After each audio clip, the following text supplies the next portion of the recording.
for downloading this episode of Cork Talk with me, Tim Atkin. A weekly conversation with some of the most famous people in the world of wine. Musician, Oscar winner and wine lover, Jorge Drexler was a successful doctor in Montevideo before he became a celebrated singer-songwriter, or cancionista, as he puts it. Our in-depth hour-long chat covered some profound themes: identity, immigration, inspiration, artificial intelligence, and the effects of the pandemic, as well as more personal stuff, such as his favourite wine regions and fellow musicians, and his love of performing live. Jorge Drexler, musician, poet, doctor, Oscar winner, multiple Grammy winner, and wine lover. Welcome to the podcast. How are you, my friend? It's so good to speak to you. It's good to hear your voice. And I can hear you slurping mate. You're having an afternoon mate, which is very Uruguayan. Yes, I have I have my Uruguayan mate, and it keeps me company. There's lots of things I want to talk about. Music, obviously, but also wine, because we share a passion for both. I want to start by talking about your history a little bit, because it's about identity, because it's a very important theme in your work, as our movement and immigration. And this ties in very strongly with your own life. I mean, you told me with this amazing story that your father escaped Berlin. I think he was, 4 years old in 1939. So this was after Kristallnacht. Your family must be one of the last Jewish families to leave Berlin. Yes, they were. They almost didn't make it.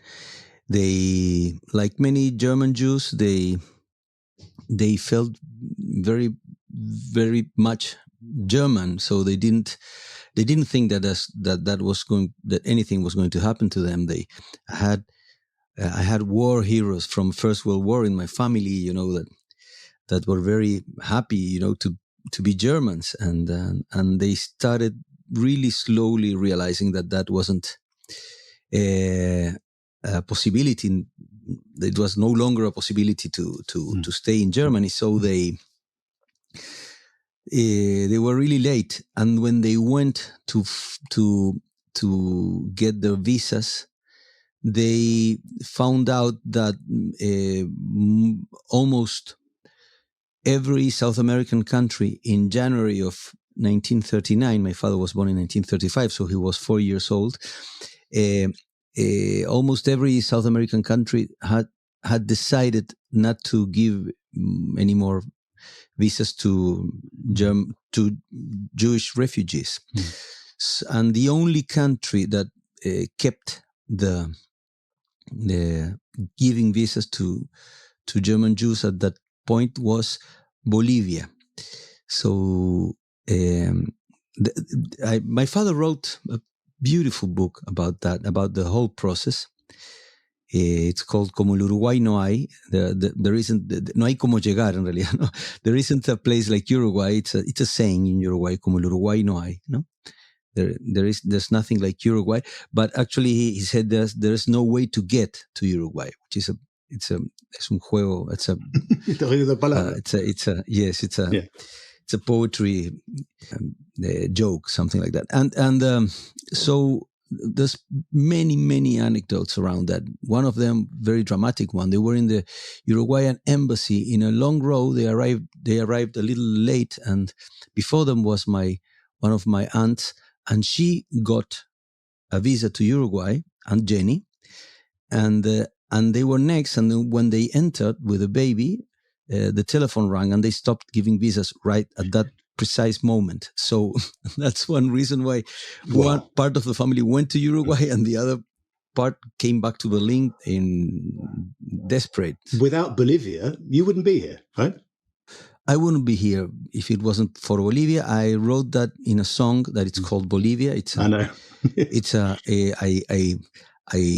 The first time I went to Bolivia, I realized that the magnitude of the gesture that Bolivia had at that moment, being the poorest country in South America and the most brave one. I mean, I guess that the other South American countries, nobody wants to remember that, but I guess the other countries didn't know what the outcome of the imminent war would be, so they were just being cautious. No, maybe they didn't want to get Hitler mad at them, and so they, I don't know, all those reasons. You see, how story goes and comes back. No,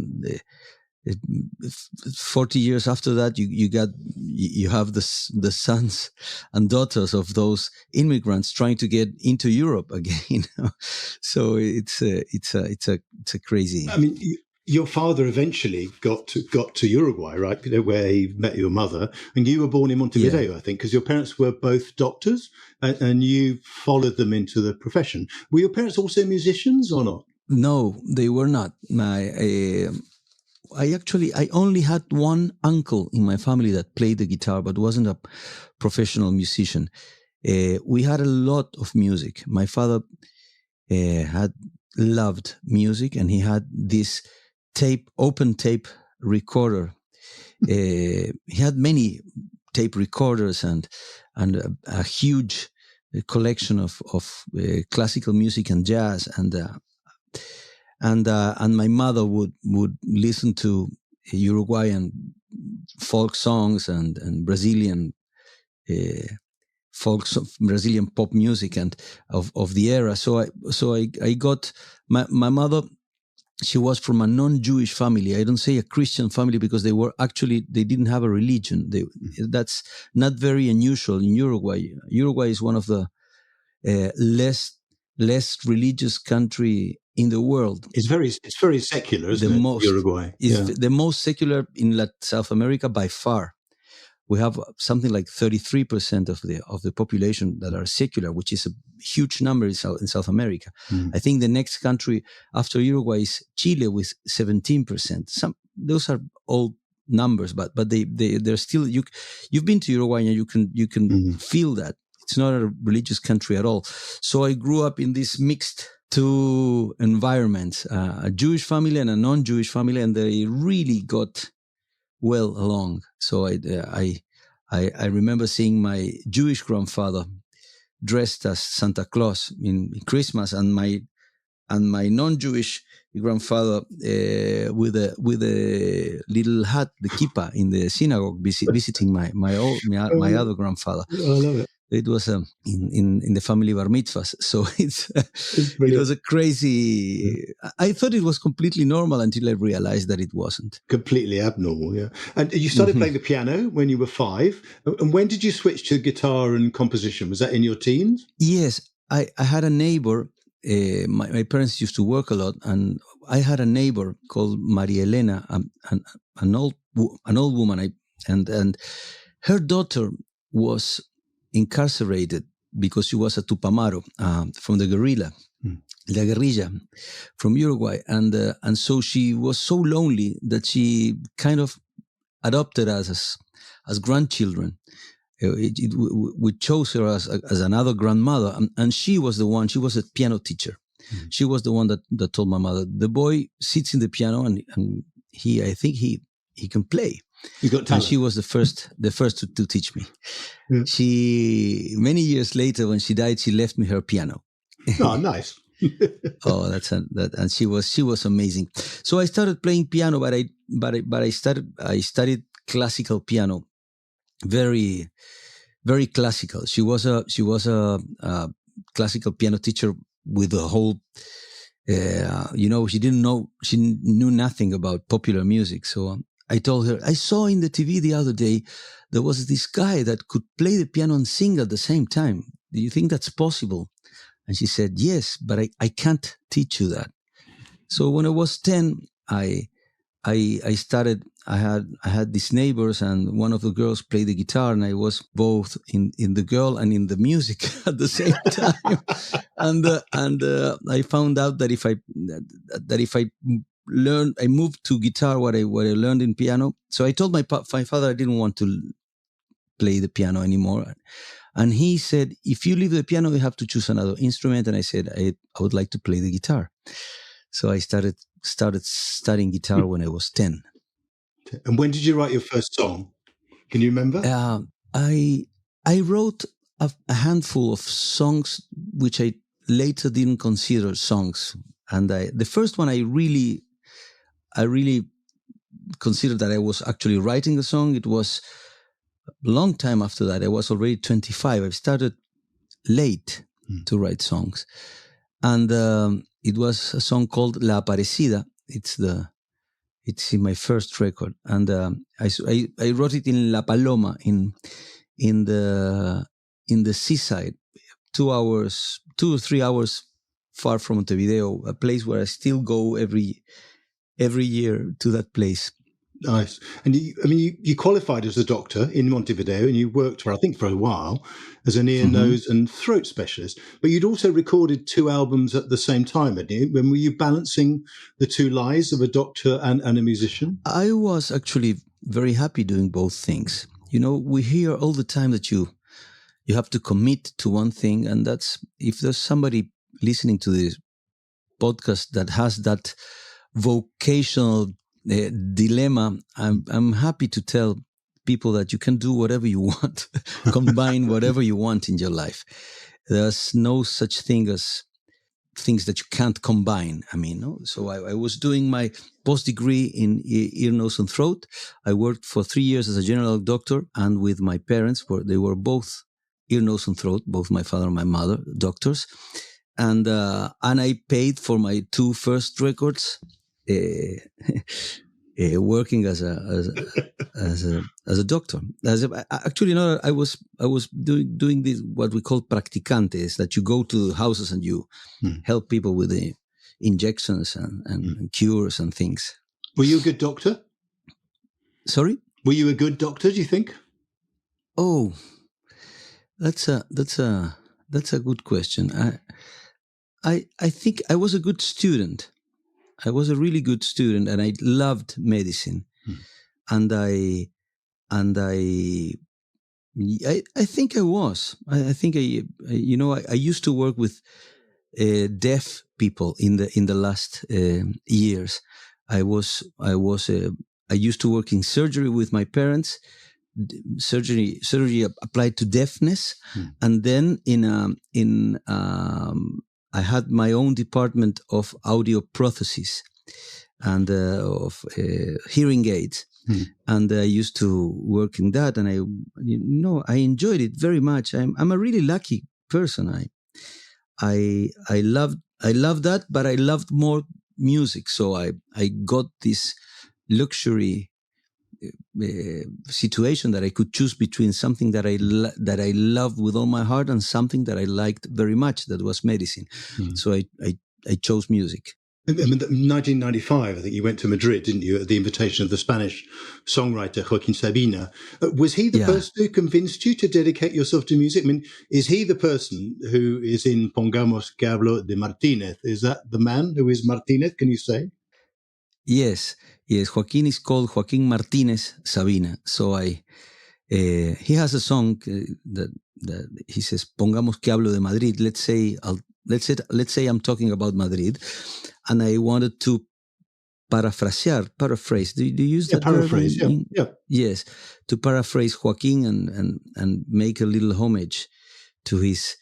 And thank him. Many years later, like 17 years later, when I wrote the song, I'm a slow writer. It took me 17 years to realize that I owed him a song. But he was the one. He saw me playing at the opening of 2 of his concerts in December 1994 in Montevideo, and he said to me, "What are you doing here?" When he asked me to play some of the songs in the backstage for him, and he said, "What are you doing here? And do you have any compromiso? How do you say, any attachment here in Uruguay?" Yeah. And I lied. I said no. I had every kind of possible attachment I could have. I had my house, my profession, my family, a girlfriend, friends. I was writing music, Uruguayan music. So, and I lied. I said I don't have any attachments, and I went to Spain. I went the 1st of February of 1995. I was there as he told me, "Come in February," and I went there.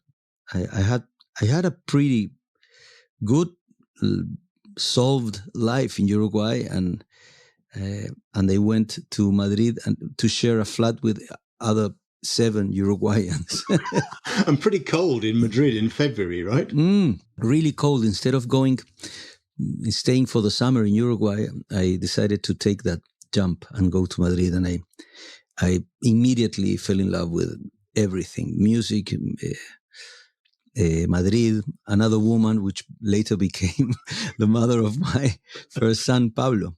Yeah. And I mean, you moved to Madrid full time in the mid 90s, and you've been there, I mean, touring apart ever since, really. I wonder, did you feel Spanish or Uruguayan, a bit of both? I mean, you're a classic citizen of the world in a sense, and we've talked about Bolivia and Uruguay and where your parents came from. And there's a line in, obviously, Movimiento, is just one of your songs I love, where you say, Yo no soy de aquí, pero tú tampoco. I'm not from here, but neither are you. In other words, we're all a bit from everywhere. Do you feel as if you're a bit from everywhere? Yes, I do feel that I am from everywhere. I did this genetic exam to know my ancestors, and they really. I mean, I have two surnames: one German Jewish surname, and the other one Prada. I'm Drexler, and then Prada. Prada is from the northern part of Spain, but it's a really quite accurate depiction. My genetic ancestors exam, it's a very accurate depiction of my whole four surnames. No, Jorge Drexler, Prada, Schlein, da Silveira. So I'm half Ashkenazi Jew from the center part of Europe, and half from the Iberic Peninsula, Portugal and the northern part of Spain, and that's, from the genetic point of view, which is, but from the way I feel, I'm completely Montevideano, from Montevideo and Uruguayan, and today I feel I belong to every place where my lyrics are understood. So I think the Spanish language is my home right now. Talk about your music for a while, because it's very difficult to classify, which is for me what makes it so special. It contains elements of Uruguayan music, so candombe we've talked about, murga, milonga. It's got tango, it's got bossa nova, pop, jazz, electronic music. How do you think of it? How do you describe your own music? Is there a word? Is there a term that you think sums it up? I usually don't. Better that way. I usually don't. I don't have the perspective to describe it. It's hard enough to write it. It's really hard for me to write it. If I have a completely inaccurate and subjective idea of what I do write, and I don't know. I love song as a genre.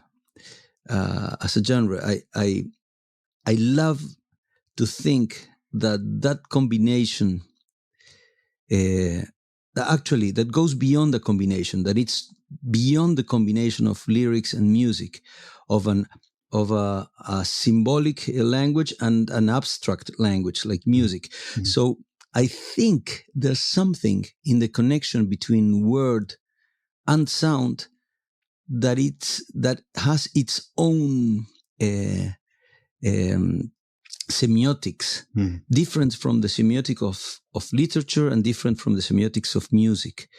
So I define myself as a cancionista, which is a songer. I don't know how to say, a songwriter, but not but not only writer. I also sing the songs. So maybe a troubadour. Cancionista. Do you know that word, troubadour? Yes, I know the word troubadour, and I like it too. Yes, it's a troubadour. Yes. I know that one. That one is good too.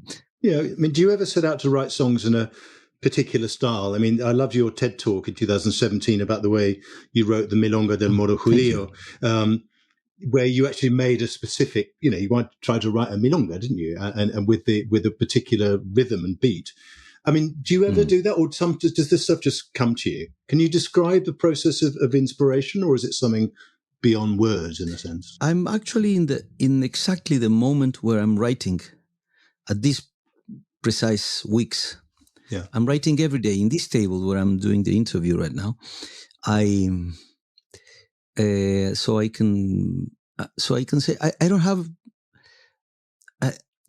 for the first 10 years of my career, I used always to write first the chords, then the melody, and then on top of that the lyrics. It was always the last thing I would write, the lyrics of the song. So I think I would consider myself a musician much more than a lyricist.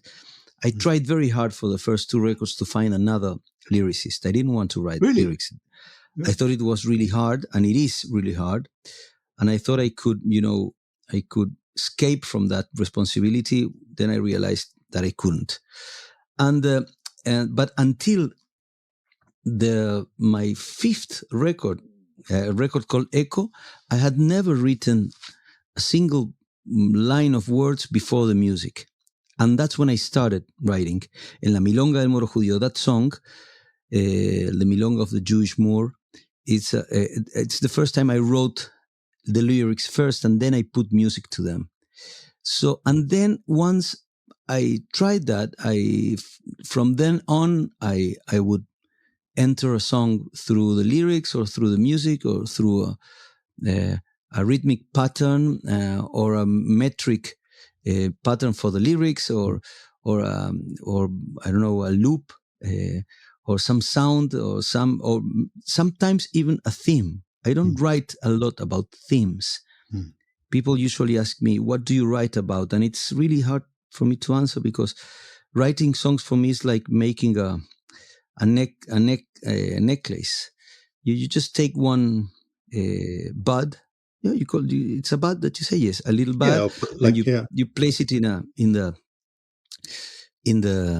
string, and then you take another one, and then like a bead. Once you have a bead, yes. Once you have 10 beads, you know what you were wanting to talk about. But I didn't know.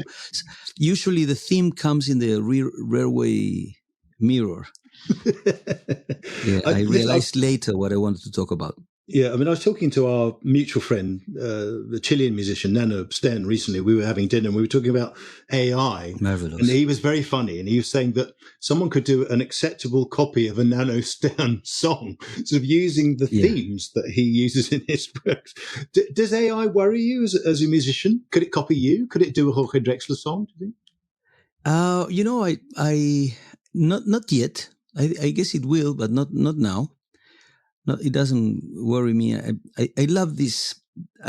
First of all, what a magnificent situation to be in a dinner with Nano Stern. Isn't he amazing? He's a wonderful guy. He's a really, really important friend for me, and a strong artistic reference for me too. The commitment he has to music, and he's amazing. He's an amazing musician, and to poetry. And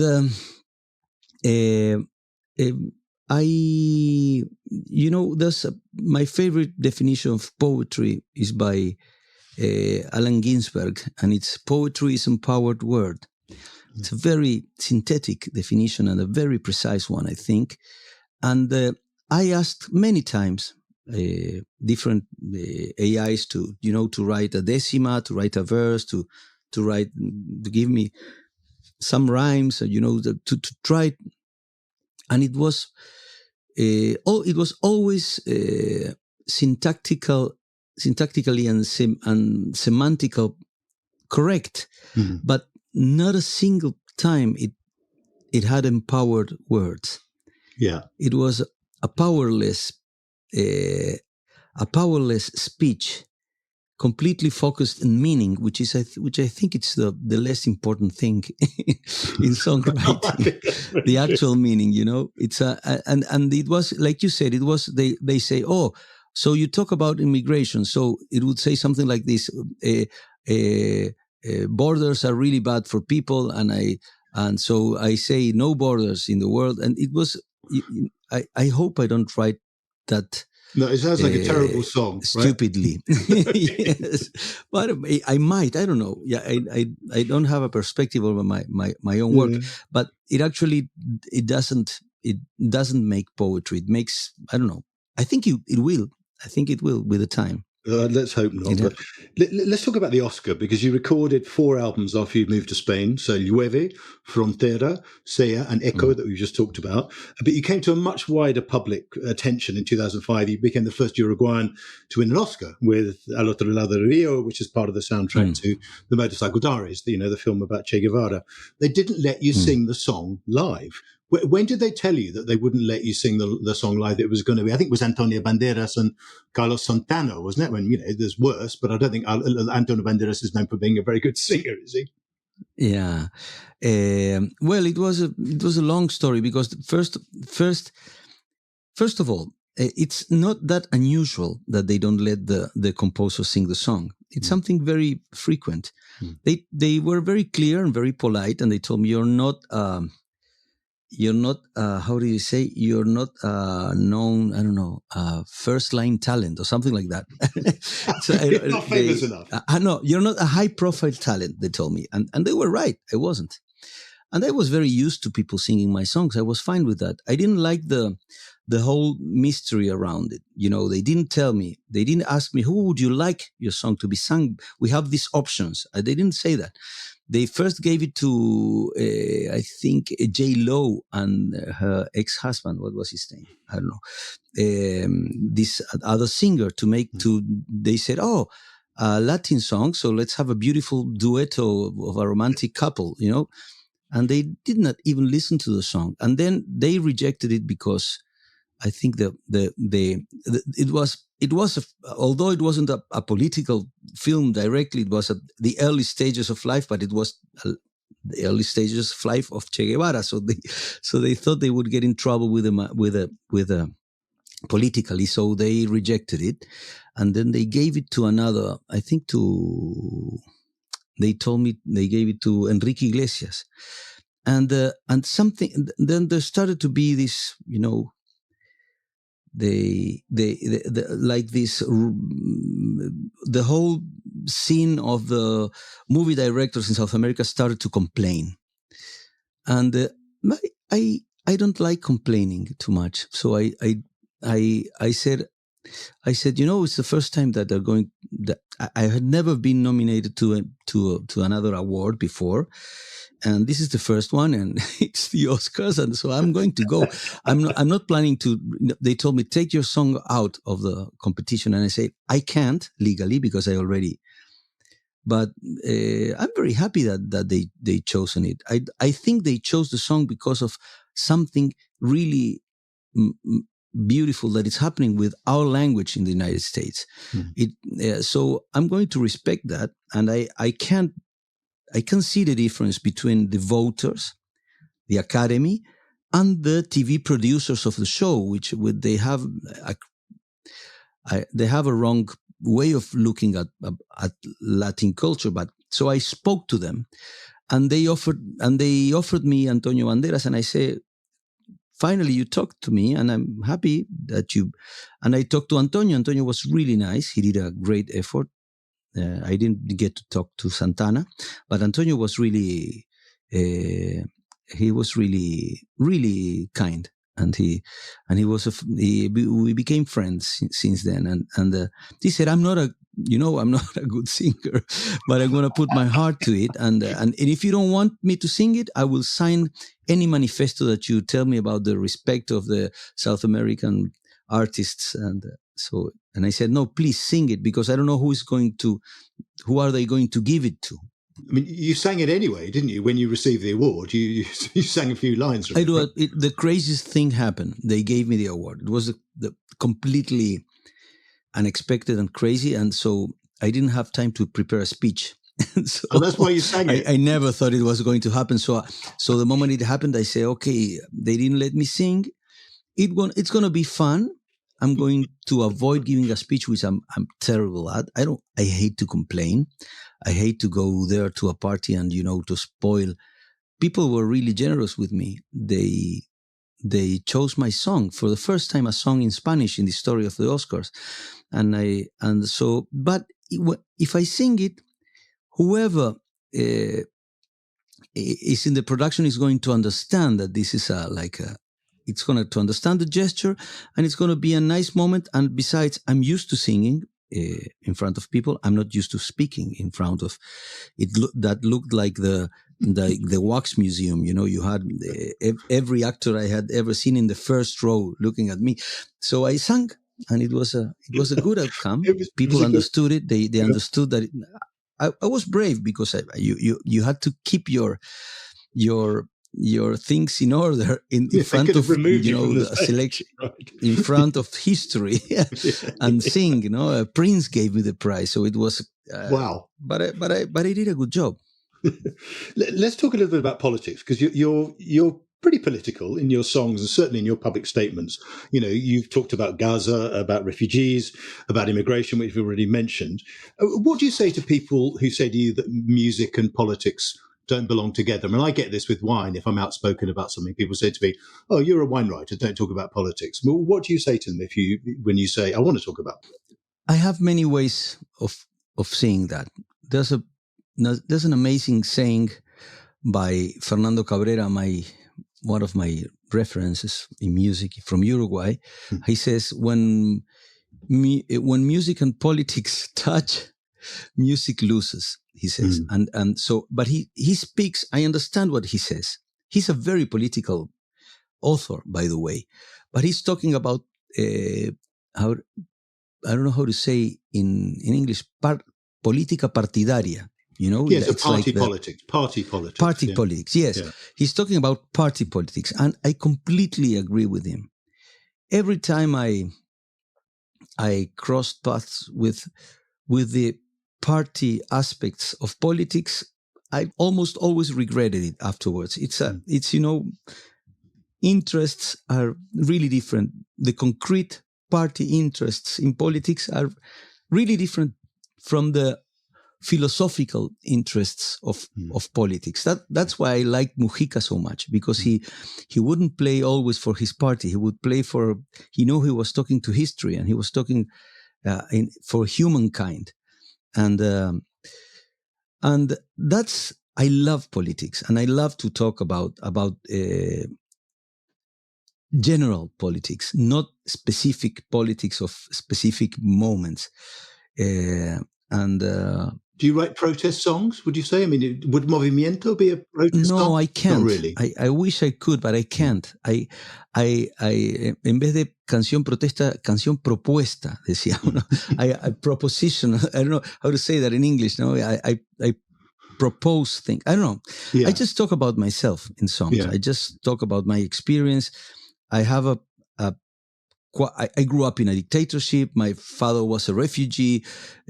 My mother was very involved in politics. So, we had many friends that were in jail. Half of my family had to flee Uruguay in the dictatorship. We had to leave Uruguay, and we went to to Israel for a year when I was 15, escaping from the dictatorship in Uruguay, but getting in touch with another very complex reality. So I have enough politics in my history, in my personal history, to talk about that, and I talk about it. I never hide my identity. That's what I am, and I write from what I am. So. But I hate to complain. I hate protest as a concept. I like doing things. I like changing things, but I don't like to complain. I heard Leonard Cohen saying in one of his speeches, saying, "Don't complain when you are something like this. When you are in front of a life dilemma, you just use the tools of elegance and beauty." And I love that way of putting it. That sounds like a good response to me, doesn't it? I want to talk a little bit about your back catalogue. You're working on studio album number 15, although one of your albums, Carabe, was a live album. Of the albums you've done so far, which are you proudest of? Is there one where you think, God, that was good? You listen to it and you think, where did that come from? I have this holographic vision of my records. I mean, every every part of my repertoire. I don't know how of the corpus of the records. Every time of the de la obra. I don't know how to say your corpus. That's good. Or your oeuvre. Yes, in French, of the corpus. Every part is a whole in itself. I put so much. What I can tell you, I put so much effort in every record. I don't differentiate them very easily. I find it really difficult to choose one. I have records that were more inspired from the repertoire point of view. For example, Echo. The songs in Echo were, I kept playing them for a long time. So in live, but 12 Segundos de Oscuridad, for example, is a record that I'm especially proud of because it was after the Oscars and I had to make some decisions, and I was really, proud of making those decisions in making a sad album, whenever it was completely the wrong thing to do. but I'm happy to make that mistakes. But every record has its own defects and its own virtues. I don't know how to say that. And you have virtues. And do you have a favorite song of yours? I mean, one you still enjoy singing, even if you've performed it, hundreds, thousands of times, like, Todo se transforma. I mean, how many times have you sung that? Yeah, I like Todo se transforma. It's a good choice. I really love that song. It was the first song in which I integrated my scientific background and into songwriting. It's a song about the law of conservation of mass and energy by Antoine Lavoisier, the French chemist of the 18th century. So for the first time, I integrated science and songwriting, and I was really proud of it. And also the way the verses are written, it's very elegant. I'm really glad with that song. I don't mind playing it a lot. It's one of your songs that includes a reference to wine, doesn't it? To Rioja. Is that a true story about the glass of wine falling over, or not? Sorry? That true? Is that true? The story about the glass of wine falling over? I don't remember. I don't think so. I think it's made up. I wanted to write a song about that happens in that where time is stopped. The whole song, it's things that you think in the lapse of time that takes a wine glass to fall from the table to your shoe, and that's the length of the story. The story goes back and forward with time, but everything happens in that second. So it's a 1 second song, and I wanted to describe that situation. It might have happened to me. I don't know. I don't actually remember. Every time I think about that song, I think about a very specific bar in Madrid, a very specific place, and I can tell you how I'm sitting, but I don't remember being there. So it's I don't know. At least I don't remember kissing somebody in that bar. I don't know. Maybe you had a glass of wine or something. Yeah? I don't know. Maybe I don't know. I dreamt that. I don't know. Yeah. I don't remember exactly. I read an interview about Tinta y Tiempo after it had come out. I think you said it was the hardest one to write for you, partly because we were living through the pandemic and you were writing in the pandemic, but also because you weren't performing it for a live audience. Is that true? Is that kind of connection with an audience important to you when you're writing and when you're kind of bedding songs in, we could say in English? Yes, with an audience, but in general with the humankind. I was isolated, and I realized that communication is more important than what I thought when it comes to writing. I like Borges used to say, I don't write to waiting for somebody to read it. I only think about a couple of friends when I write. I thought I was the same, but I wasn't actually. I really write to communicate. We popular musicians have this amazing situation in which you are like a bipolar artist. You write at home alone, like I'm now, without going out, and in a very introspective situation. And then you go out, and in the craziest situation a human can be involved in. It's in a stage in front of thousands of people, and you expose your repertoire and your life from a stage through your voice. It's a completely crazy situation, and I got really hooked on that. So I understand that Borges has only, he writes, he doesn't have that other experience to getting on stage and singing. And do you still enjoy that, but the performing side of it? Oh, I enjoy it always. I miss it. I would like to tell you I haven't played in a long time, but it's only the other day I said that, and my friend and manager Preser told me it's 2 weeks since the last time we played. It's not a long time, believe me. So but I miss it so much. I'm completely hooked with that feeling, So I write for that. I write thinking to perform. I write thinking in the moment that I'm going to perform the song. Yeah. I can't help it. Yeah, I mean, you've played with lots of other musicians and some of the best in the world. Anybody you particularly enjoyed playing with, performing with? I mean, I know you sang with Mercedes Sosa, but not in person, right? That was the thing I envy you most, that you got to at least sing with Mercedes Sosa, but the great Mercedes Sosa from Argentina. But you didn't do it in person, right? No, I didn't do it with that. I regret that. She died not long after we did that song together. So it's a pity. I was supposed to go to Argentina and sing for her. Actually, Al Otro Lado del Río, the song for the Motorcycle Diaries, I was asked to write a song for Mercedes Sosa. So if you listen to the song again, you're going to hear her style there. I wrote for her that song, Al Otro Lado del Río. But the director, Walter Sales, decided, I still think he was wrong, he decided to leave it with my voice. It actually worked fine, but I would have preferred to hear it in the voice of Mercedes Sosa. And I played live, two of my heroes. I had that incredible chance of playing live with Caetano Veloso in Rio de Janeiro. He invited me to play in Circo Voador in Rio de Janeiro, an amazing place in Rio de Janeiro. And I played in the Latin Grammys with Elvis Costello, playing one of my songs. So we played Tocarte with Elvis Costello. So it was, I'm an incredibly lucky fellow. You played with them. Listen, we've talked for 40 minutes about music and politics, all sorts of things. We've got to talk a bit about wine.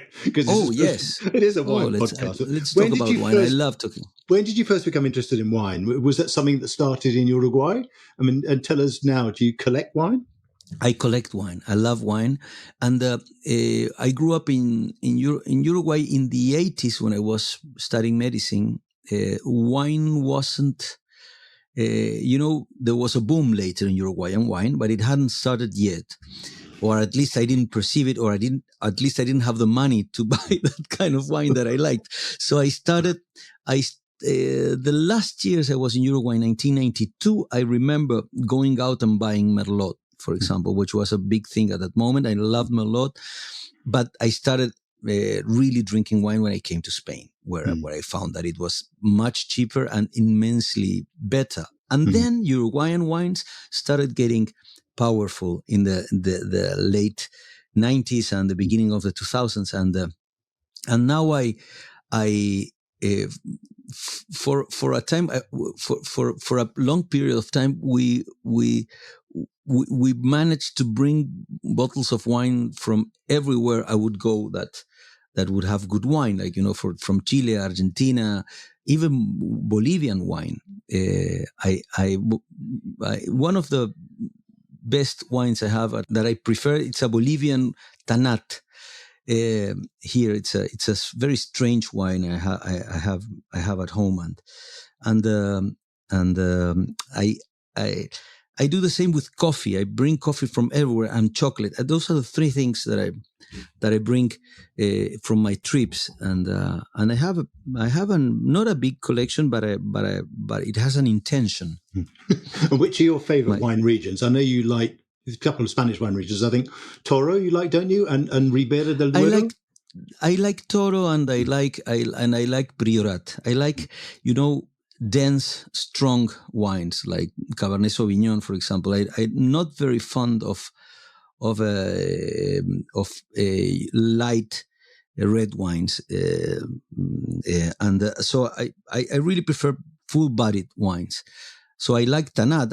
It might be because of that. I like Uruguayan wines very much, and I like Toro, and I like Bierzo, and I like also Ribera del Duero. I mean, they tell me, what do you prefer, Rioja or Ribera? And I really can't tell. There are so many different wines inside those two huge regions, which they prefer. That's the correct response. It's like saying, do you prefer jazz or classical music? The answer is you like both, right? I know. They ask me in the bar, what do you prefer, Ribera or Rioja? It's a typical question here in Spain. And I say, tell me what other wines that you, can I know which ones they are? So, yes, I drink a lot of wine. I really enjoy wine. Do you visit vineyards and wineries? Do you have time to do that? I don't have a lot of time. I became a member of Balduero. They invited me there, and I think it was the most convenient transaction I ever did. They gave you a barrel. They gave me a barrel, and I only had to go there and have lunch with them and drink wine. I don't know how it could benefit them in some way, but it did benefit me until today. I'm receiving my bottles regularly, and it was a wine that I loved. Balduero, I loved. The Una Cepa, I loved it before I got this agreement. So when they invited me, I really enjoyed that. That sounds great. Have any of your songs been inspired by wine? I think you told me once that you usually have a glass of wine before you go on stage, don't you? I mean, if I brought a bottle of wine for you to drink, yes, I have a glass of wine before the encores, and I have a glass of white wine because, of course, red wine sometimes it would mark your teeth when you're on stage and you have to sing. So I prefer white wine to sing. I used to love Albarino to sing, because it has this citric acid thing, and it would help prepare your voice. I don't know if it's good for the voice; it's good for the soul. So, it feels good. And I love writing while drinking wine. There's a moment, at some lunches when I go to a place to play, I usually have lunch, sometimes alone because the whole team is already working at the theater, and I order, some fish and some white wine of the region, and that's usually I start writing right away after the first the glass of wine. Yeah. Usually, and of course now I'm writing every day at home in the morning, and I might have a drink sometime, but in the morning it's really, the day becomes really heavy afterwards. So I love drinking and writing in planes. That's something that I usually do. Drinking wine and writing in planes. Yes, I wrote a whole record, like 12 Segundos de Oscuridad was written with that combination of isolation I thought that's about a lighthouse, isn't it? It's about altitude. Sorry? It's about a lighthouse. Yeah. That's the one about the light. Yes, I was divorcing at the moment, so I traveled a lot, and I was very troubled inside. So I wouldn't have time to write with the guitar, so I would write in planes. I was traveling a lot, and I wrote almost the whole record in a plane, just without drinking wine and writing. Just to get in your head. Yes, without the instrument. Sometimes I would get the guitar down until somebody in the plane asked me to stop. Well, I hope you're in business at least. You're sitting there in economy, but not always. Well, writing a song. I wish it was always, but it isn't always the case. No, I know the feeling. And listen, I think the solo leg of what we might call the Tinta y Tiempo tour is coming to a close now. You said you haven't played for a couple of weeks. You're hard at work on the next record. Do you have a release date? Do you have a name for it yet? No, I don't have a name. I know that it's going to be released at the beginning of next year, 2026. I might say 2/3 of the songs already. We start to record next in 2 weeks, a Uruguayan, really young team of Uruguayan musicians is going to arrive to Madrid, and we're going to do the first part of the record here in Madrid with Uruguayan musicians.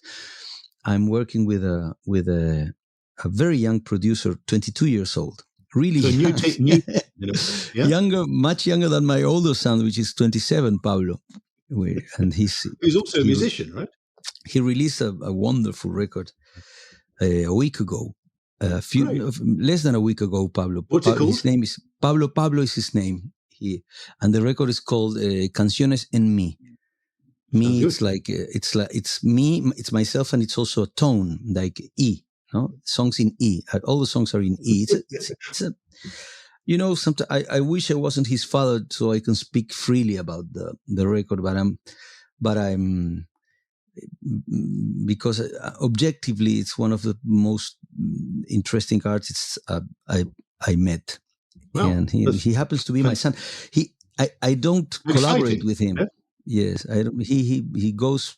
He does. We don't work together.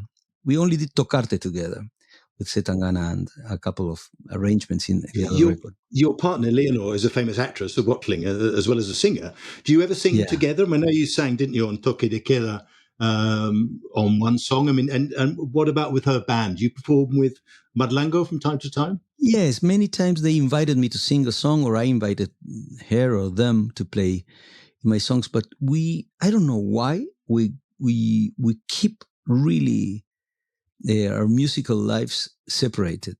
We I don't know. It's a strategy to keep. I don't know. I don't know why we do that, but we enjoy. I enjoy her music a lot. I think she likes what I do.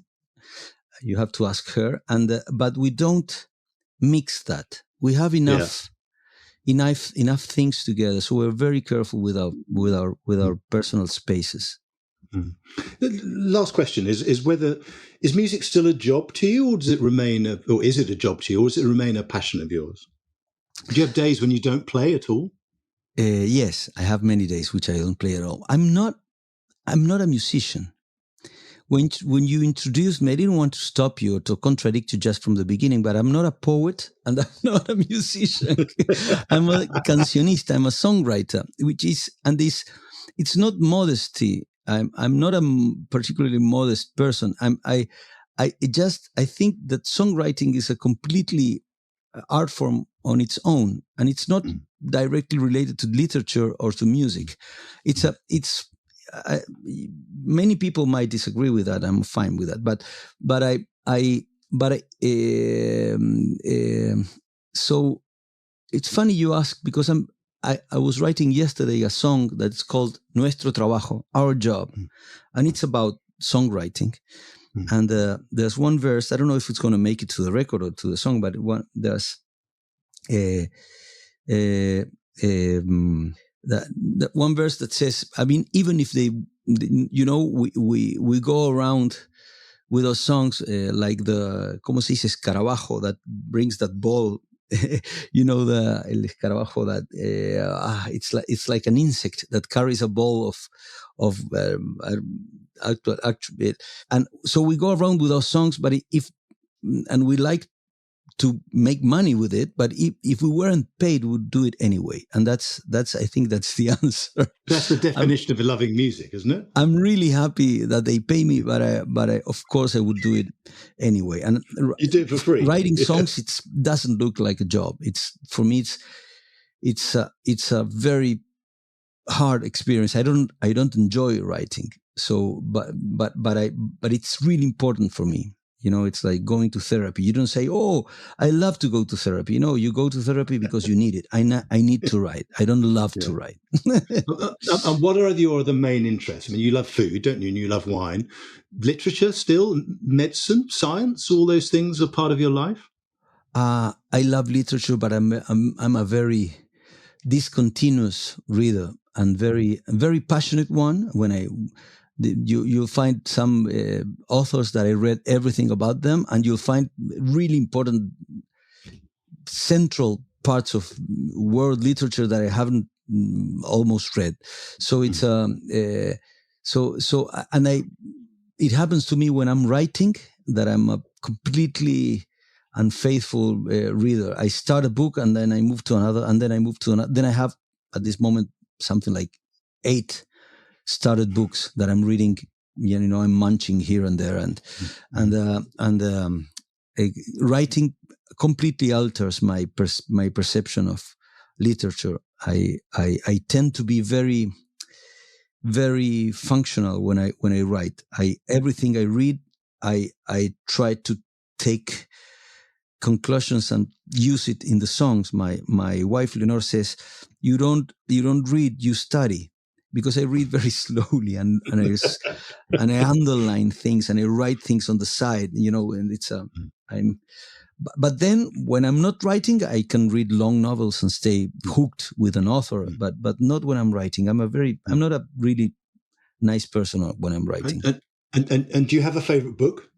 Does anyone have a favorite book? I have many favorite books, many of them. But there's just to name. Let me name a strange Uruguayan author that I really. I like very much Onetti. He's not a strange Uruguayan writer, but I was talking about Morosoli. Morosoli is let me see, José de Morosoli, Tierra y Tiempo. Let me see the Morosoli. Tierra y Tiempo. Sí. Not Tinta y Tiempo. No, but it was a reference. That's what I'm mentioning. Okay. It. Juan José Morosoli, Tierra y Tiempo. I based the name of Tinta y Tiempo in that book. It's a very strange writer. He died very young, not very known even in Uruguay, which is a lot of not being known in a very small country. And but I don't know if it's even translated. So I should recommend another one, but I really love it. I'm going to get hold of it in Spanish and have a read. That sounds yes, fantastic. You read Spanish, so if you find it, it's really difficult to find. I think I used to buy a lot of those editions. If I have one, I'm handing you one. Okay, it's a swap. I'll swap you for a bottle of wine. Jorge Drexler, cancionista. That's what we have to call you now, cancionista. It's been a pleasure talking to you. Good luck with the new record, and see you somewhere around the world on tour over a bottle of wine. It's always a pleasure to see you play live. And see you soon, my friend. Thank you, Tim. And thank you for so many wonderful moments drinking glasses of wine with you. You brought those amazing wines to my life. So thank you. It's my enormous pleasure. It was great talking to you. Ciao. See you soon, my friend. Ciao, my friend. Bye. I've always wanted to interview Jorge, and I finally got to do it. I hope you enjoyed that as much as I did, and it will inspire you to listen to his wonderful music. Next week on Cork Talk, my guest is Paul Kluver from Paul Kluver Family Wines in South Africa. Join me then. Thanks for listening to Cork Talk. If you want to read more reports, articles and tasting notes by me, go to my website, timatkin.com. You can also follow me on Twitter @TimAtkin and on Instagram @TimAtkinMW. See you next week.